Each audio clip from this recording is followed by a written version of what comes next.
Alors, ce soir, les fameuses assemblées de la fin du siècle, du XVIIe siècle en Poitou, notamment celles qui se sont tenues autour de Saint-Mexant, puis de Melle, et puis en fin de compte partout dans la région. La première assemblée sur laquelle nous allons nous arrêter ce soir, c'est celle de l'été 97, qui se tient au lieu-dit de la Valette. Comme toutes les assemblées, la coutume à cette époque-là, c'est de faire en sorte que les gens soient prévenus.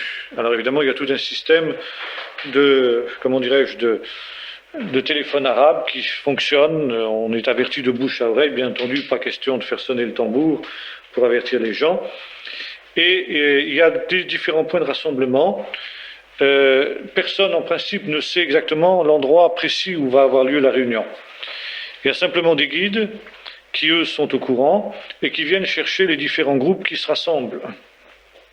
Et alors là, on suit le guide qui, lui, connaît seul l'endroit et qui conduit le groupe en question, groupe qu'il a soigneusement examiné.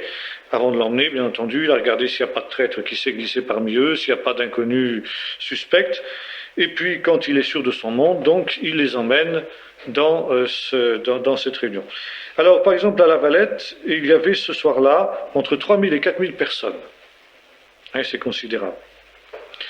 Et les participants ont été particulièrement bouleversés, n'est-ce pas, par le chant du psaume 133, qu'il est bon, qu'il est doux pour des frères d'être ensemble. Hein. C'était pour eux quelque chose, évidemment, qui représentait beaucoup. La deuxième assemblée qui se tient à cette époque-là, elle se tient le 20 septembre. C'est au moment où Louis XIV vient de reconnaître Guillaume d'Orange comme roi d'Angleterre. Et cette reconnaissance par le roi de France de Guillaume a soulevé parmi les protestants un enthousiasme extraordinaire, car on considère que c'est une grande victoire pour les Huguenots. Et on pense que Dieu a entendu les prières de son peuple, qu'il va y répondre et qu'on va vraisemblablement, d'ici quelque temps, vers une victoire totale, c'est-à-dire le rétablissement de la liberté de culte, ce que, dans leur langage, n'est-ce pas, les Huguenots appellent le retour à Sion, reprenant les textes bibliques. Et c'est ainsi que une réunion est convoquée donc ce 20 septembre, à Avon très exactement, non loin de Saint-Mexant, au lieu dit d'Avon. Et il y a deux prédicateurs qui vont intervenir dans cette assemblée, Samuel Poté et sa femme, donc Marie Robin, la Robine, dont on a déjà parlé la dernière fois. Ce qui est remarquable, c'est que cette assemblée d'Avon se fait sans grande précaution, alors que l'assemblée de la Valette, quelques semaines plus tôt, avait donc occasionné ce luxe de précaution que j'évoquais. À Avon, on se sent en sûreté, vraisemblablement, à cause justement de cette grande victoire qui a été rapportée. Et par contre, comme c'est souvent le cas, n'est-ce pas, dans les assemblées du désert, on ne prend pas la Sainte Seine. On ne prend pas la Sainte Seine d'abord parce que les prédicants ne sont en fin de compte que des laïcs qui ne sont pas ordonnés, et puis surtout parce que le nombre d'abjurations qui a été important, n'est-ce pas, fait que ceux qui assistent à ces assemblées-là, qui sont souvent des gens qui ont abjuré, enfin qui à 99% sont des gens qui ont abjuré, ils ont mauvaise conscience et par conséquent, ils craindraient, en prenant la Sainte Seine, de prendre un jugement contre eux-mêmes. C'est pourquoi il est extrêmement rare que l'on prenne la Sainte Seine dans les assemblées du désert. Alors, la prédication qui est apportée ce jour-là est une prédication tout à fait classique dans ce genre d'assemblée, et c'est tout à fait remarquable qu'il n'y a pas d'appel, pas d'anticatholicisme, pas de haine du catholicisme qui transparaît dans le compte-rendu de la prédication de ces deux prédicants que nous avons ce jour-là. Or, justement, ce qui se produit, c'est que cette assemblée qui s'était tenue sans grande précaution, parce qu'on croyait qu'on était en sûreté, en fin de compte, c'était loin d'être le cas. Il se trouve que les espions s'étaient mêlés à la troupe, parce qu'on n'avait pas pris la précaution évoquée plus haut, savoir de guider par petits groupes les gens avec des gens sûrs, des guides sûrs, en sorte que la troupe encercle le bois où a lieu la réunion, et au beau milieu de la réunion, eh bien, fond sur l'assemblée qui s'y trouve. Fort heureusement, les prédicants réussiront à s'enfuir. C'est heureux pour eux parce qu'alors c'était la mort assurée, bien entendu. Néanmoins, quelques assistants sont capturés, notamment 8 hommes qui sont emprisonnés à Saint-Mexan. 2 autres sont également capturés, et quelques mois après a lieu les procès, n'est-ce pas, pour assemblée illégale de ces 10 arrêtés, en sorte qu'il y a 8 condamnations à mort et 2 condamnations aux galères. 8 parmi les 10 sont condamnés à mort, les autres sont condamnés aux galères. Pour les Huguenots, c'est un coup dur qui met fin aux illusions qu'ils avaient de voir justement la situation s'améliorer. Notamment, il y avait des bruits qui couraient comme toujours en pareil cas, savoir que dans le traité qui avait été donc signé avec Louis XIV, il y aurait eu des articles secrets concernant le rétablissement de la religion, donc la religion réformée dans le royaume de France. Et en automne 97, après donc le procès de Saint-Mexan, il y a, on rectifie le tir. Et on continue à compter sur le Seigneur, mais on cesse de s'appuyer sur des moyens humains et sur des traités, sur des choses comme ça.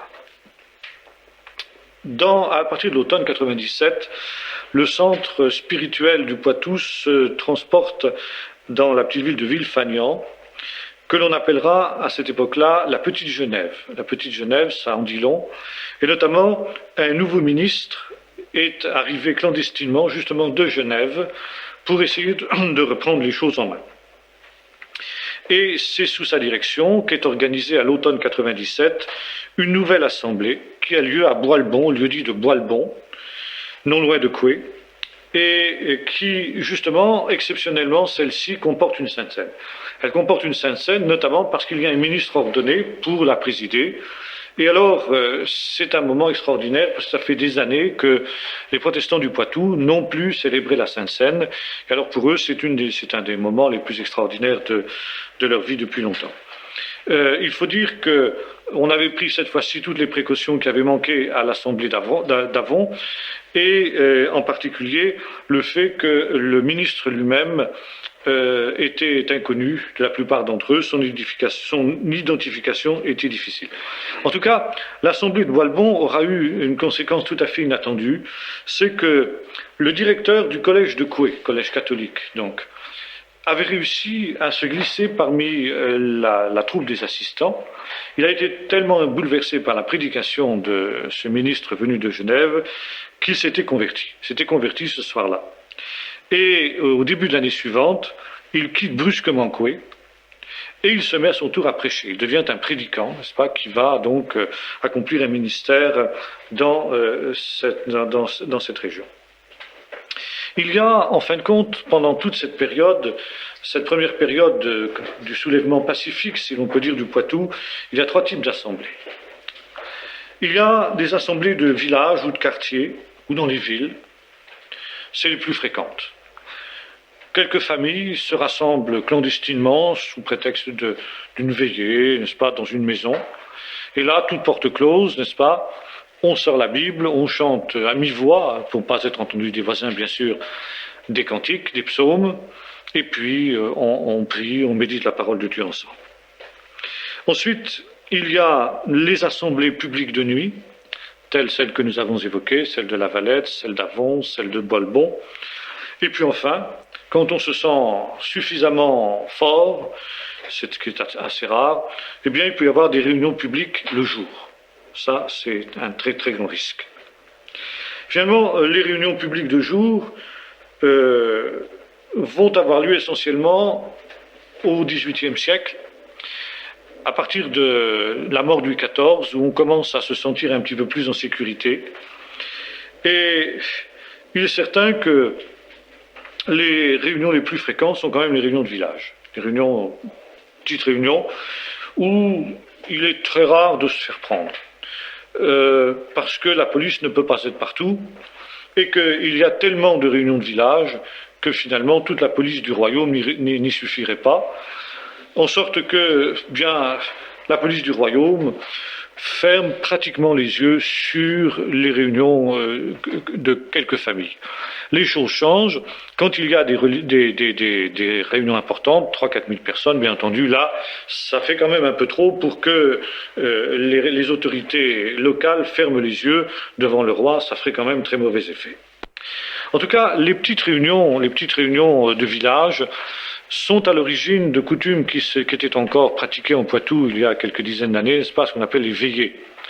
Veillées, c'est-à-dire ces rassemblements le soir, l'hiver en particulier, quand les nuits sont longues, n'est-ce pas, le temps est mauvais, on ne peut pas faire grand-chose dans les champs. Alors, plusieurs familles se rassemblent, et puis là, autour de châtaignes qu'on mange, après avoir fait cuire dans la cheminée, bien, donc, on échange toutes sortes de choses, des nouvelles, on raconte des histoires, on chante, et puis évidemment, là, ça prend un tour tout à fait biblique. Les réunions ont souvent lieu le samedi soir, les veillées ont souvent lieu le samedi soir, comme les assemblées du désert d'ailleurs, parce que ça permet de récupérer le dimanche matin. Alors, quand une assemblée est convoquée, eh bien, on s'y prépare avec soin. Dans la prudence, bien sûr, mais aussi dans la joie. C'est toujours une véritable fête, n'est-ce pas, que les assemblées du désert. Et, en particulier, on revêt ses habits de fête. On emmène les enfants, bien sûr, les enfants sont de la partie. Et puis, on soigne son aspect extérieur, d'autant plus qu'il n'est pas rare que les réunions durent toute la nuit. Tant il est vrai que quant à se déplacer, quant à prendre des risques, autant que ça en vaille la peine, comme c'est quand même pas tous les jours qu'on peut faire des assemblées du désert, quand il y en a une, eh bien, on tient à en avoir, si j'ose dire, pour son argent. Une prédication ne dure pas moins d'une heure et demie, et parfois il y a plusieurs prédications dans une seule assemblée, en sorte que ça peut durer donc extrêmement longtemps. La grande crainte que l'on a, bien entendu, c'est la crainte des faux frères, qui pourraient se glisser, on l'a vu tout à l'heure, pour dénoncer ou pour guider la maréchaussée qui interviendrait au mauvais moment. Et alors, de plus en plus, après les premières déconvenues des premières années qui ont suivi la révocation du l'édit de Nantes, on va de plus en plus avoir des gardes armés. Des gardes armés, soit qui escortent les gens qui se rendent à l'Assemblée, soit, bien entendu, qui patrouillent dans un secteur plus ou moins large autour du lieu où se tient la réunion, pour pister les éventuels espions, et puis aussi pour avertir si jamais la maréchaussée intervenait pour que les gens aient le temps de se disperser. Et puis il y a enfin des gardes armés qui sont dans la réunion elle-même, notamment pour protéger les prédicants, car c'est eux qui sont évidemment les plus visés, ou tous les intervenants d'ailleurs. Il n'y a pas que les prédicants, mais il y a ceux qui lisent la Bible, il y a ceux qui font chanter les psaumes, etc., qui sont aussi évidemment à protéger, qui sont des cibles favorites. Et lorsqu'il en est ainsi, eh bien, il vaut mieux que des gardes armés soient à proximité pour pouvoir intervenir. Le problème vient de ce que parfois certains voisins catholiques, comme on l'a vu le directeur du collège de Coué, veulent assister aux réunions.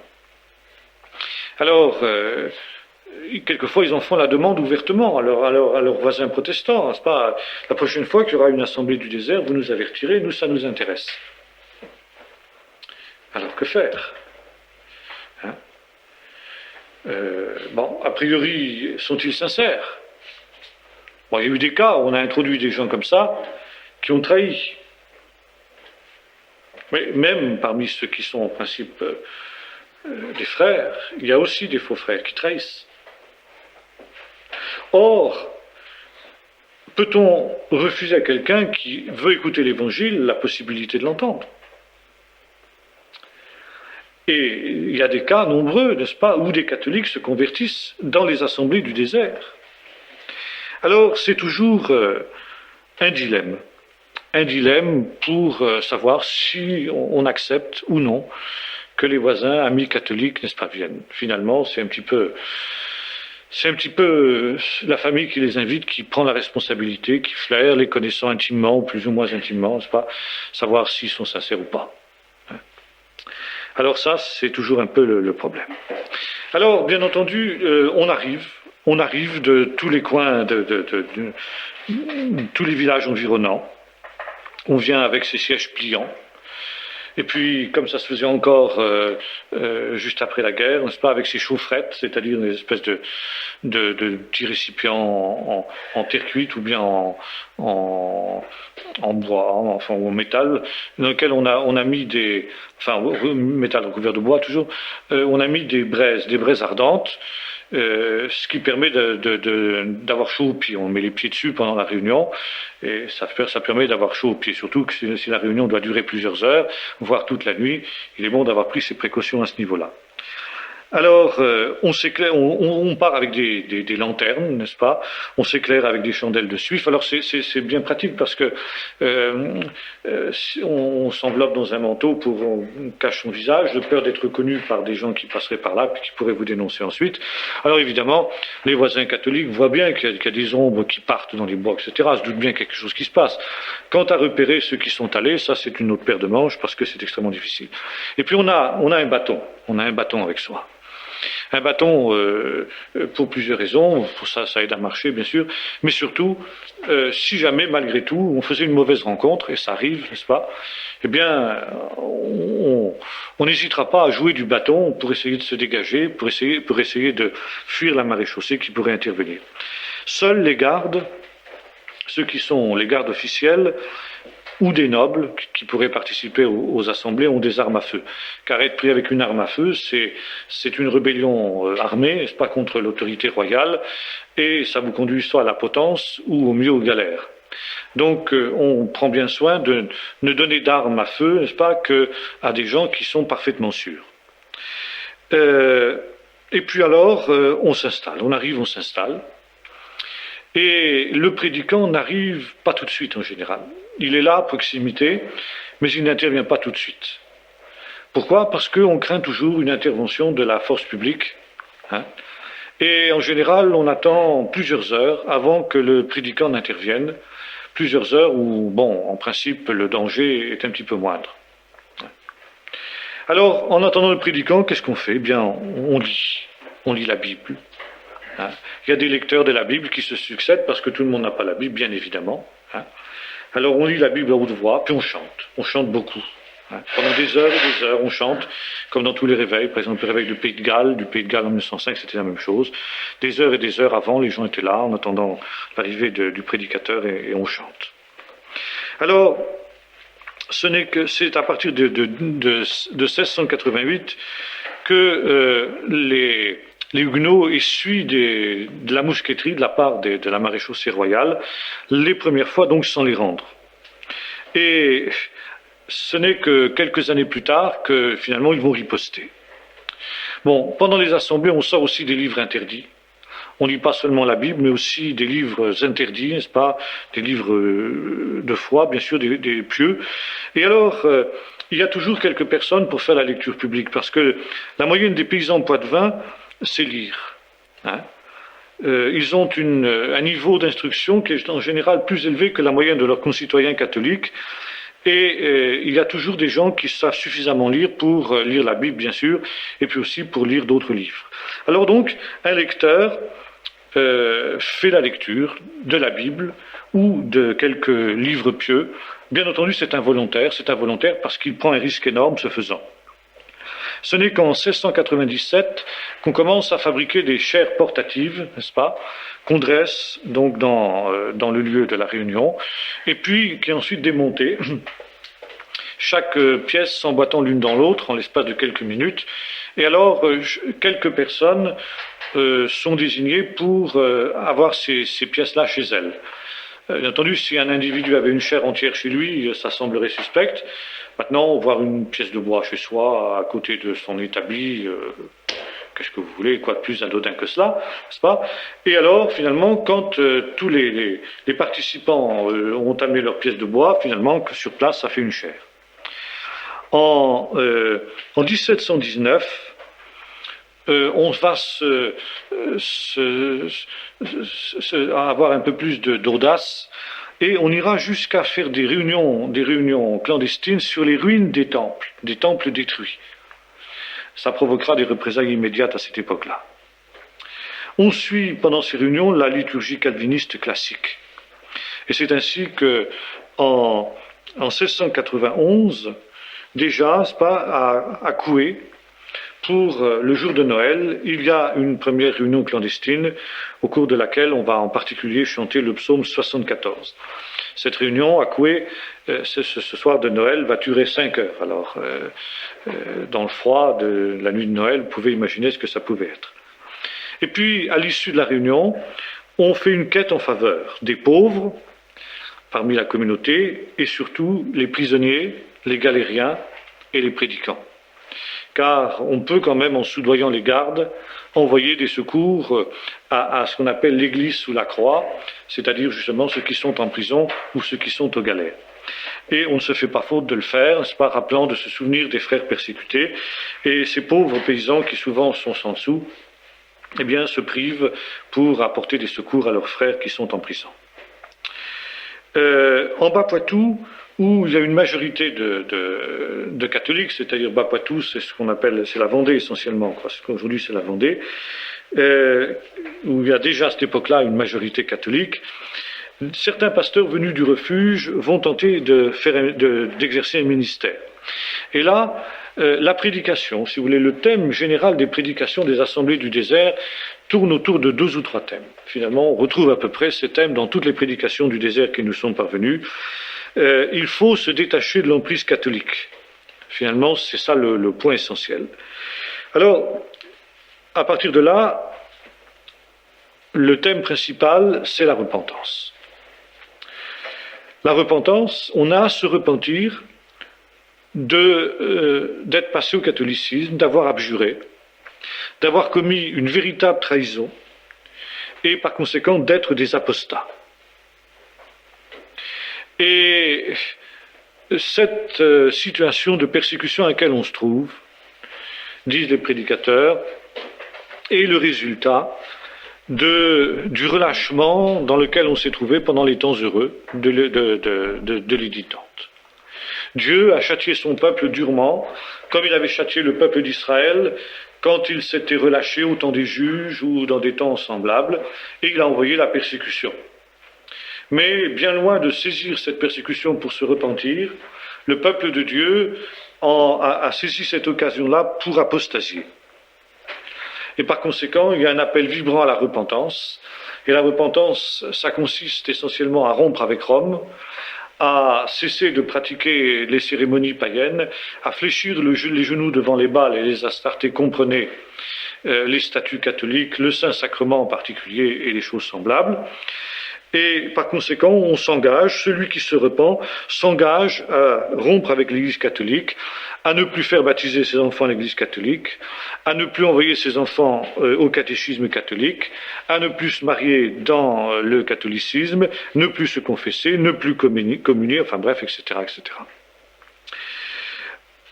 Parmi les thèmes sur lesquels on prêche souvent, il y a le livre d'Osée. Le livre d'Osée, qui est un des livres préférés des prédicants, puisque justement, le livre d'Osée tourne autour de ce thème, n'est-ce pas? L'épouse infidèle qui se prostitue avec les Baals et les Astartés, et que le Seigneur continue à aimer malgré tout, qu'il appelle au désert. Et le thème du désert vient de cette expression, n'est-ce pas, d'Osée 2, je l'appellerai au désert et je parlerai à son cœur. Hein. Et puis, il y a un autre thème qui revient très souvent dans les prédications du désert, c'est le thème du reniement de Pierre. Pour une raison bien compréhensible, n'est-ce pas, les auditeurs sont comparés à Pierre, eux aussi, n'est-ce pas, devant les dangers de la persécution, comme Pierre devant le danger d'arrestation, a renié son maître, et bien de la même manière, les Huguenots poitevins ont renié leur maître dans les dragonnades pour justement éviter la persécution.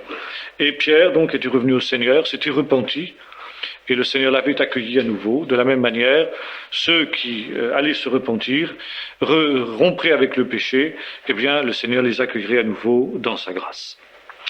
Alors là, les prédications se terminent par un choix, n'est-ce pas, très très très vibrant, un appel vibrant à revenir au Seigneur de cette manière-là. Maintenant, tous ne le font pas. Et il faut quand même reconnaître que la majorité d'entre eux mènent le double jeu, la double vie, n'est-ce pas, en quelque sorte comme les marins juifs à un autre temps. Donc, comme je disais tout à l'heure, c'est la raison pour laquelle il y a rarement une Sainte Seine dans les réunions du désert. Outre la prédication, dans les réunions du désert, on prie. Il y a une grande place qui est accordée à la prière. Alors, on prie des prières liturgiques, on prie aussi d'une manière spontanée. Il y a par exemple des prières qui circulent, qui sont distribuées pour ceux qui ne savent pas prier. Hein. Et puis alors on prie pour le roi. C'est extraordinaire de penser qu'on prie pour le roi, mais on le fait parce que la Bible dit de le faire. Prier pour le roi, pour les autorités. Notre bon roi, n'est-ce pas, notre roi bien-aimé. Et ils sont sincères, les Huguenots, quand ils disent ça. Ils aiment vraiment le roi. Hein. Et puis on prie aussi pour le retour à Sion. Le retour à Sion. Et le retour à Sion, c'est-à-dire le retour à la liberté de culte. Et on prend les prophéties bibliques sur le retour à Sion, dans lesquelles on voit justement cette liberté de culte rendue. On prie pour le retour des pasteurs. Ça aussi, c'est un des grands thèmes de prière. Et puis, on prie pour la noblesse, pour qu'elle revienne de sa lâcheté. Même si, en fait, n'est-ce pas, bon nombre de nobles étaient fidèles et étaient parmi les assistants à ces réunions clandestines. Et puis alors, par-dessus tout, on prie pour avoir la force de pouvoir rester fidèle. Ça, c'est le grand thème de prière. On est bien conscient que par soi-même, on n'a pas cette force. Et enfin, on prie pour les condamnés, pour ceux qui vont mourir, les 8 qui sont à Saint-Mexan, qui attendent leur exécution. On prie pour les prisonniers, on prie pour les galériens, pour que Dieu leur donne la force, la patience d'endurer toutes les souffrances qu'ils endurent pour son nom. Alors, ainsi commence l'année 1698. L'année 1698 va avoir un véritable raidissement réciproque. Car les rapports de ce qui se passe un peu partout en France, de ces assemblées clandestines qui aux 4 coins du royaume éclatent, sont parvenus au roi. Et le roi comprend que rien n'est réglé. Et alors, il va mettre au point tout un nouvel arsenal de réglementation pour tenter de mater les opiniâtres, comme il les appelle. En sorte que la persécution va se durcir. Maintenant, les résultats de ces prédications commencent à porter leurs fruits dès 1698, et on voit même nombre de protestants ne plus même respecter Noël si Noël ne tombe pas un dimanche. Il y a une radicalisation, on voulait se séparer de tout ce qui ressemblait de près ou de loin au catholicisme. Et puis se créent ça et là des hôtelleries qui sont tenues par des Huguenots, qui sont des lieux de rassemblement des Huguenots. Autre problème, le carême et l'Avent, qui sont en principe des temps où il est interdit de manger de la viande. De plus en plus de Huguenots mangent de la viande ouvertement pendant ces temps, n'est-ce pas, interdits, en sorte que les choses deviennent de notoriété publique assez vite.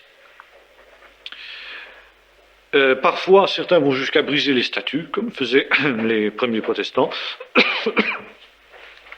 Quant au cas de condamnation pour irrévérence envers le Saint-Sacrement, eh bien, elles se multiplient à vue d'œil pendant cette période-là.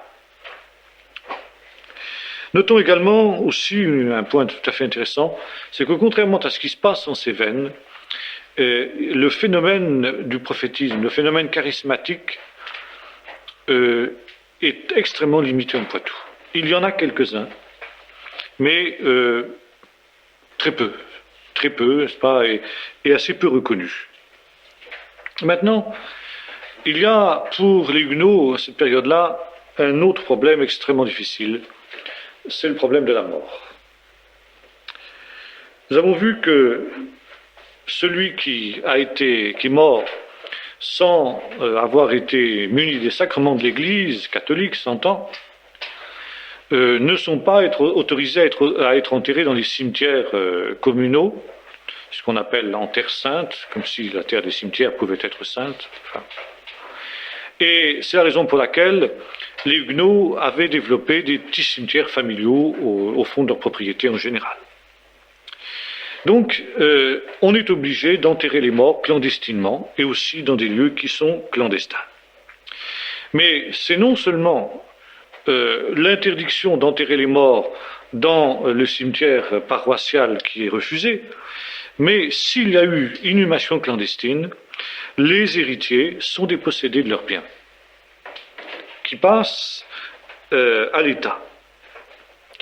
Et puis alors, en 1698, Louis XIV va encore plus loin, il ordonne, pour essayer de frapper de terreur, n'est-ce pas, l'imagination des opiniâtres, que ceux qui sont enterrés clandestinement et qui n'ont pas été donc qui n'ont pas prévenu le curé avant de mourir, eh bien, soient déterrés, promenés sur la clé, c'est-à-dire promenés sur une espèce de traîneau qui est traîné par un cheval, qui se promène, le cadavre est baladé dans toutes les rues du village, et puis ensuite le cadavre est jeté aux immondices, là où on met les ordures. Bon.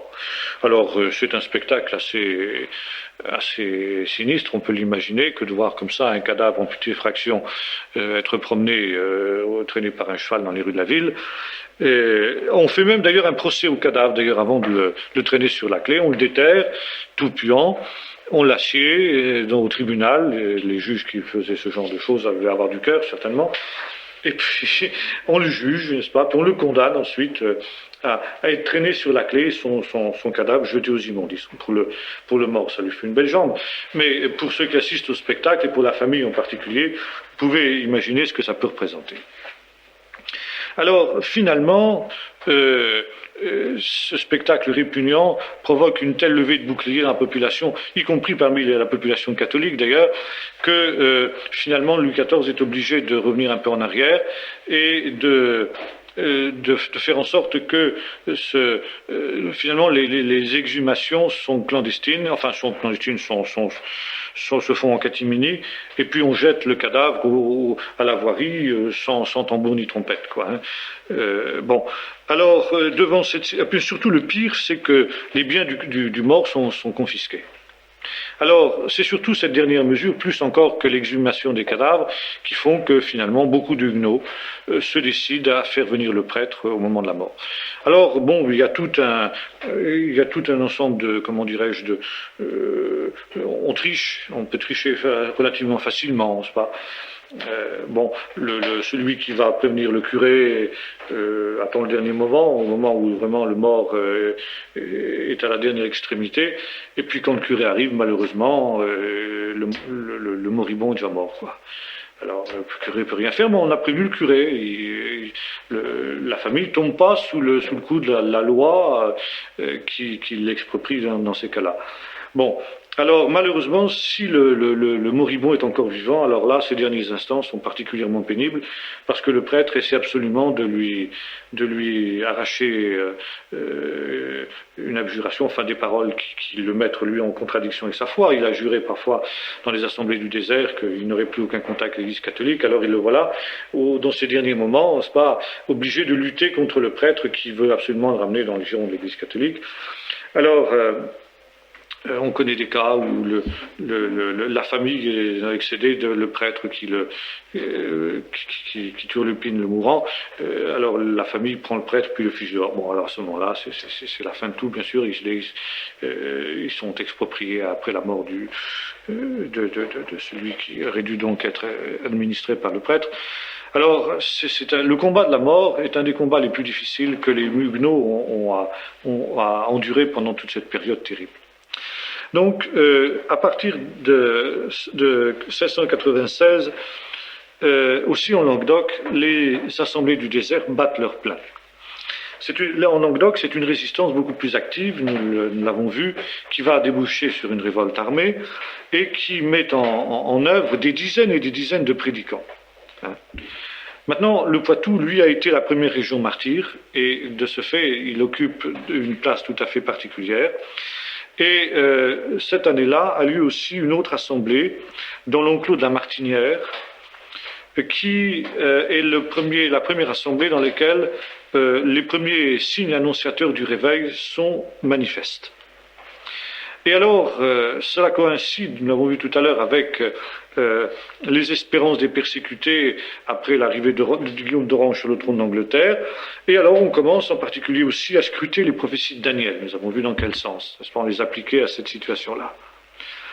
La paix va-t-elle signifier la liberté également pour les Huguenots? C'est la question que tout le monde se pose.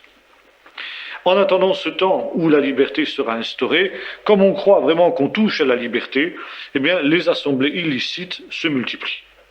Et de 1697 à 1699, nous avons un grand mouvement de rétablissement systématique du culte interdit.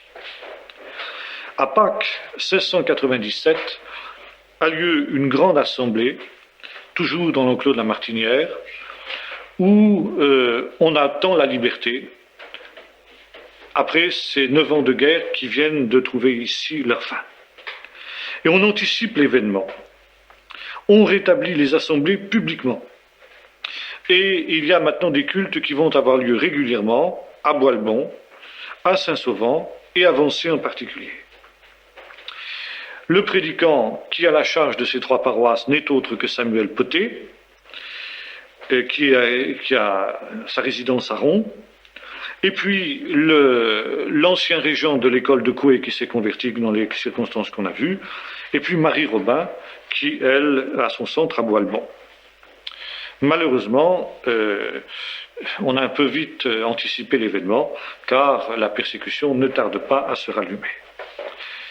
La première manifestation de cette persécution a lieu dans la forêt de Saint-Sauvant, qui sert en quelque sorte de cathédrale verte, à laquelle se tiennent la plupart des réunions secrètes, et qui sera le lieu de rassemblement des protestants jusqu'en 1836, voyez-vous, qui sera la date où le temple de Saint-Sauvant sera officiellement inauguré. Donc, pendant cette période, la première assemblée a lieu non loin de Coué.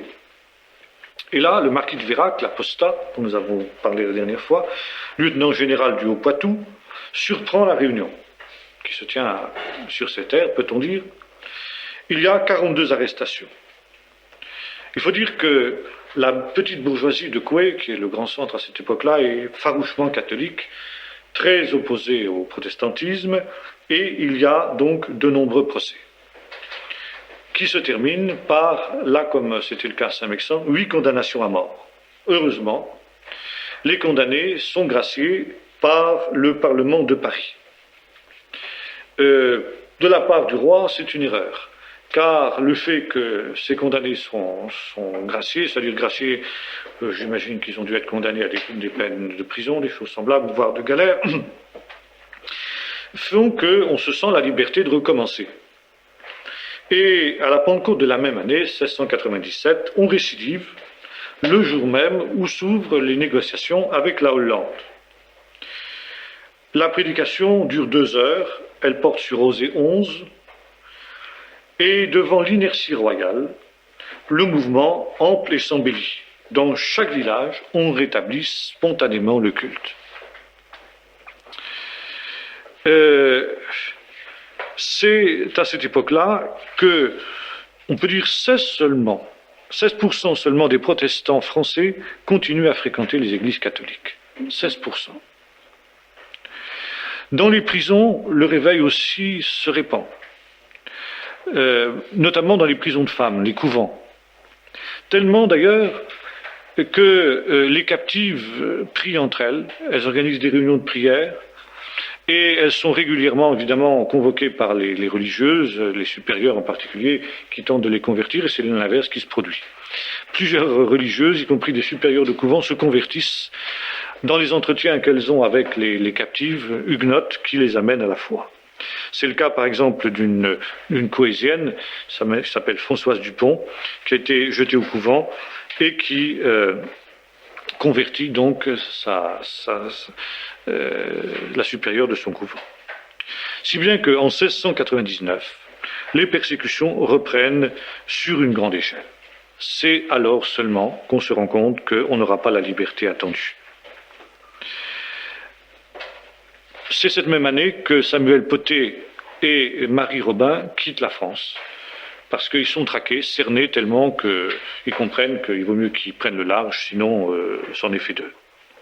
À nouveau, il y a une nouvelle vague d'abjurations, bien entendu des abjurations de façade, exactement comme ça avait été le cas quelques années plus tôt. Là-dessus, l'hiver arrive et les rencontres vont se poursuivre, mais d'une manière beaucoup plus cachée. C'est surtout en Bas-Poitou que le mouvement de réveil va battre son plein dans le froid de l'hiver, n'est-ce pas? Il y a des rencontres extrêmement importantes, par exemple le 16 mars.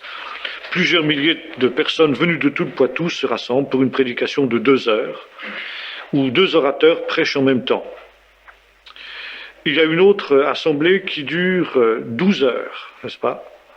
Et cela jusqu'à Pâques, où il y a un coup d'arrêt. Le 30 mars, le roi envoie des troupes qui exécutent sur les différentes assemblées des rafles. Il y a de nombreuses arrestations, tellement qu'on est obligé de cesser les assemblées du désert, et notamment dans le souci de la sécurité des ministres. Néanmoins, les Huguenots s'opiniâtrent. Au printemps suivant, les assemblées reprennent de plus belle. Par exemple, à Civray, qui est une ville bourgeoise qui autrefois a été réformée, il y a des assemblées qui se tiennent. Le 16 avril arrivent dans cette ville de Civray des troupes qui sont en partance pour le Poitou pour tenter de réduire la rébellion. Et à partir de ce moment, des troupes royales seront stationnées en Poitou en permanence pour traquer les assemblées secrètes. C'est sous l'influence de Madame de Maintenon en particulier que ces troupes ont été envoyées en Poitou, parce que Madame de Maintenon s'oppose à toute concession à ceux de la secte réformés, comme elle les appelle. Très intéressant de noter qu'à cette époque-là, les réformés étaient considérés comme une secte. Et c'est ainsi que dans ces mois, n'est-ce pas, ces derniers mois de 1699, les galères, les prisons, les couvents se remplissent. On est jeté au couvent pour des petites filles de 10 ans sont jetées au couvent, à partir de l'âge de 10 ans. Il s'agit de briser l'opiniâtreté des parents en enlevant les enfants, si bien qu'il y a de nombreuses conversions apparentes, n'est-ce pas? Mais de nombreuses familles sont brisées par la suite de cette affaire terrible. Revient l'été avec, alors là, une intervention très importante du maréchal d'Estrées qui commande justement la répression en Poitou. C'est le point culminant de la rébellion. Le mouvement se poursuit malgré toutes les tentatives royales pour faire cesser le mouvement. Et la répression va être féroce, terrible, en sorte qu'en une année, le mouvement prendra fin par la force des armes. Donc, dans l'été, de nombreuses assemblées sont surprises, et malgré tout, on continue. Le maréchal d'Estrées, donc, est envoyé en Poitou par le roi, il a 74 ans à cette époque-là, et il va appliquer les ordonnances royales avec le plus de rigueur possible. Le 20 juillet, il y a un consistoire secret qui se tient pour ressusciter les paroisses traditionnelles. Au nez à la barbe de d'Estrées. Le même mois, quelques jours plus tard, une assemblée a lieu à Leuzé, dans le bourg de Leuzé. Il y a une dragonnade qui est organisée par d'Estrées. Heureusement pour les Huguenots, ils en ont eu avant. La réunion se disperse et le piège de la maréchaussée tombe absolument dans le vide. Une autre réunion a lieu non loin de Pamproux, et elle aussi se disperse avant l'arrivée des dragons du roi. Alors, ces derniers mettent le village à sac, complètement, comme ça avait été le cas au moment des dragonnades de 1685. Le 3 août, une nouvelle assemblée a lieu à Chais. Et cette fois-ci, elle est dispersée par la force. Tant et si bien qu'il n'y a plus d'autre solution que de faire des cultes dans les maisons. C'est donc le retour aux assemblées secrètes, à la clandestinité, et comprenant qu'ils n'auront pas la liberté, plutôt que de retourner dans l'abjuration qu'ils se sont engagés à ne plus jamais pratiquer, nombre de Huguenots décident de fuir la France. Et dans les derniers mois de l'année, donc, on assiste à une véritable hémorragie de protestants qui, au péril de leur vie, fuient le royaume. C'est une nouvelle hémorragie qui commence à cette époque-là, quand finalement, à la suite du réveil, les espoirs de rétablissement de la liberté de culte sont totalement déçus. Donc, en décembre de cette année-là, des instructions royales confirment officiellement que la révocation de l'édit de Nantes restera en vigueur. Or, malgré la répression, malgré le fait qu'on doit cesser les assemblées, malgré le fait que nombre de protestants se sont expatriés, une église secrète est ressuscitée. Elle a repris de l'assurance, son existence ne peut plus être mise en cause, elle est véritablement tournée vers l'avenir, elle s'est dotée d'un commencement d'ordre et d'organisation, et elle espère en Dieu, elle attend à Dieu, et le catholicisme n'aura plus de solution que de se poser d'utiles questions. Et finalement, c'est ce qui va se produire dans les temps qui vont suivre. Voilà, si vous voulez, ce qu'on peut dire de ce réveil en Poitou, donc de ces dernières années du siècle. Je ne sais pas si certains ont quelques questions à poser avant que nous passions à un autre chapitre. Pas de questions. Bien, on va parler maintenant donc du refuge. Nous avons vu que les dernières années du siècle, nombre de protestants s'étaient décidés à s'enfuir. S'enfuir parce qu'ils se rendaient compte qu'il n'y avait pas d'espoir pour eux de pouvoir vivre une vie spirituelle selon la conscience qui était la leur. Et ils vont rejoindre ce qu'on appelait le refuge dont nous avons déjà parlé, où s'étaient enfuis déjà tous ceux qui, au moment de la révocation des édits de Nantes,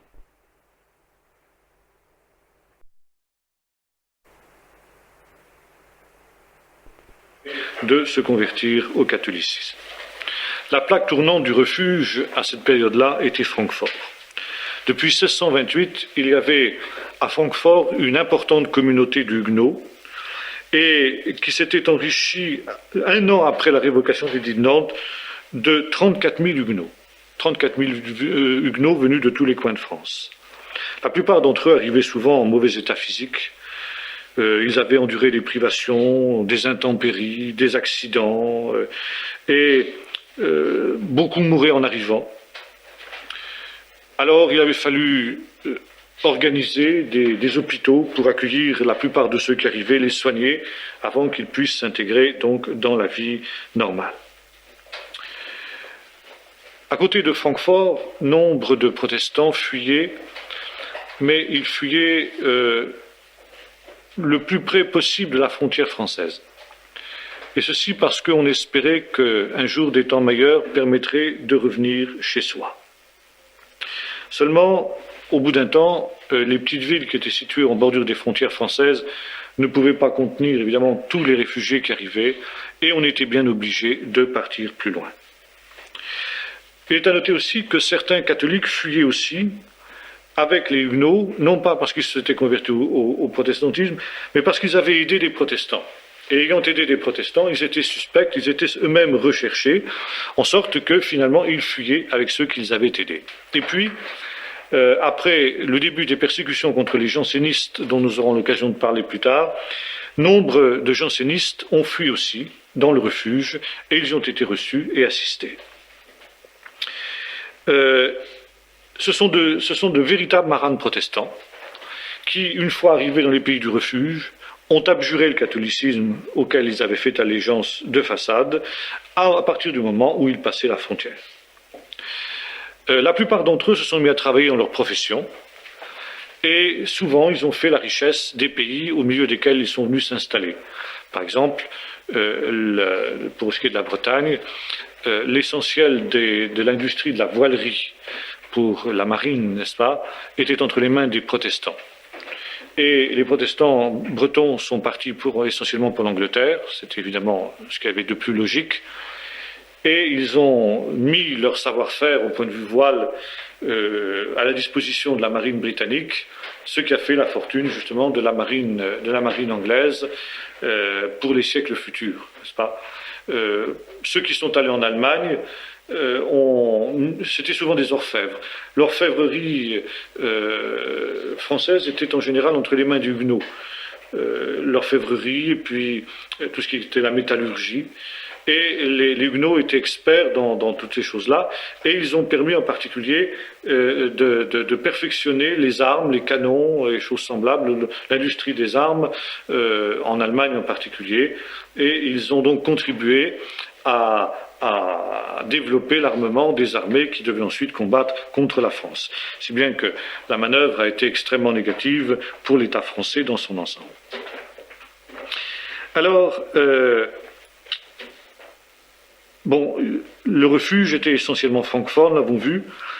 Il y avait également la Suisse, bien entendu. La Suisse, essentiellement Genève.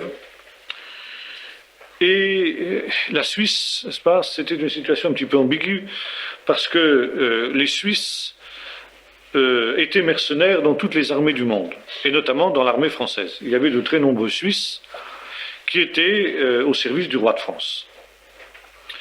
Si bien que le roi de France se trouvait dans une situation délicate, ou bien il exerçait des représailles sur les Suisses, ou bien il fermait les yeux sur l'accueil des Huguenots qui étaient ainsi accueillis en Suisse. Finalement, le roi Louis XIV a choisi sa deuxième solution, il a fermé les yeux sur ce qui se passait. En Allemagne, l'arrivée des Huguenots a été une véritable providence pour cette région qui avait été dépeuplée par la guerre de 30 ans. Et il y avait d'immenses terres en friche, des domaines entiers qui étaient en friche parce qu'il n'y avait plus d'habitants. La guerre de 30 ans avait été une véritable hémorragie pour l'Allemagne, tant et si bien qu'il y avait des terres à prendre. Et les Huguenots se sont installés sur ces terres qu'ils se sont mis à faire fructifier. Schaffhouse, à la frontière entre l'Allemagne et la Suisse, a été aussi une grande plaque tournante qui a été d'un dévouement admirable pour les Huguenots pourchassés.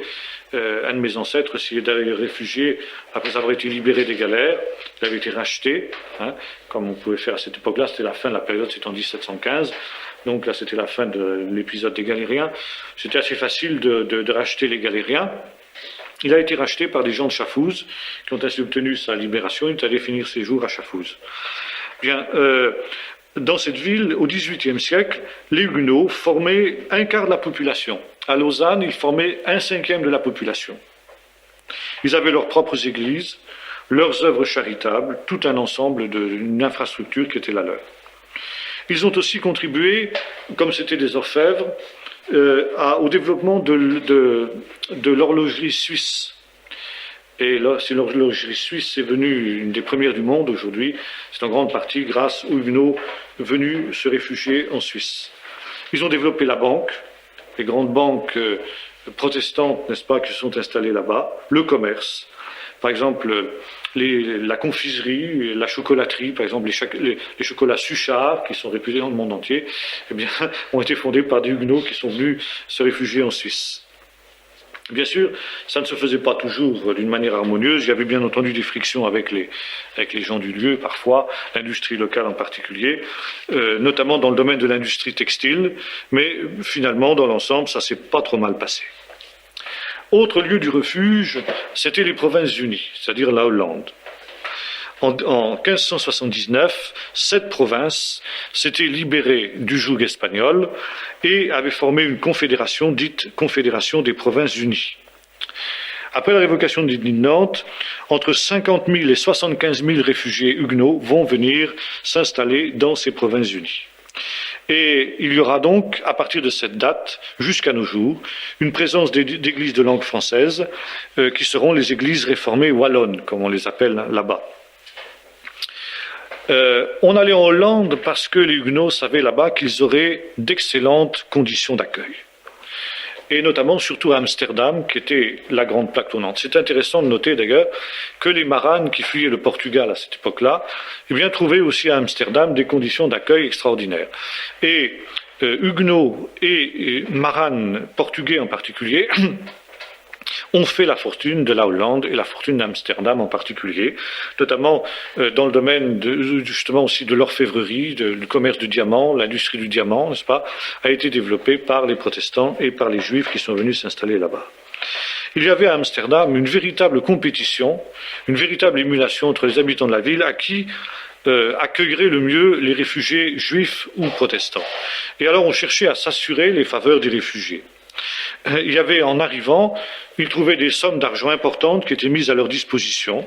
On effectuait pour eux des collectes, on organisait des loteries pour pouvoir mettre à leur disposition de l'argent pour leur permettre de redémarrer dans cette ville. Et l'arrivée des réfugiés a provoqué un véritable essor économique dans les Provinces-Unies, aussi bien entendu, il faut le dire, quelques frictions. En 1690, la situation était devenue telle qu'Amsterdam a dû quand même abolir les privilèges qui étaient accordés aux réfugiés, qui étaient en train quand même de mettre l'économie de la province à plat. En 1715, le gouvernement a contraint les réfugiés à se faire naturaliser. Bon, ce qui était logique.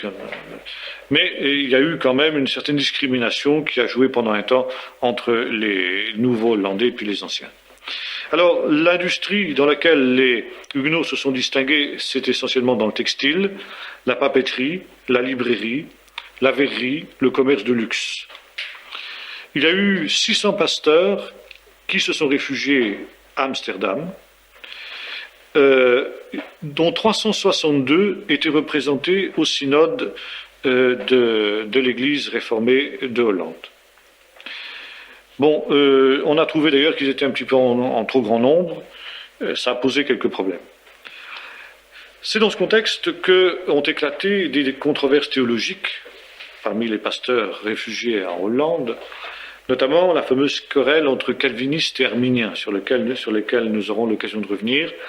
Arminius, qui niait la prédestination calviniste, n'est-ce pas, la prédestination absolue, et qui affirmait que l'appel de la grâce de Dieu était offert à tous, que contrairement à ce qu'enseignait Calvin, Christ était mort pour tous les hommes et non pas seulement pour les élus, et que face à l'offre du salut qui était offerte à tout homme, chaque homme se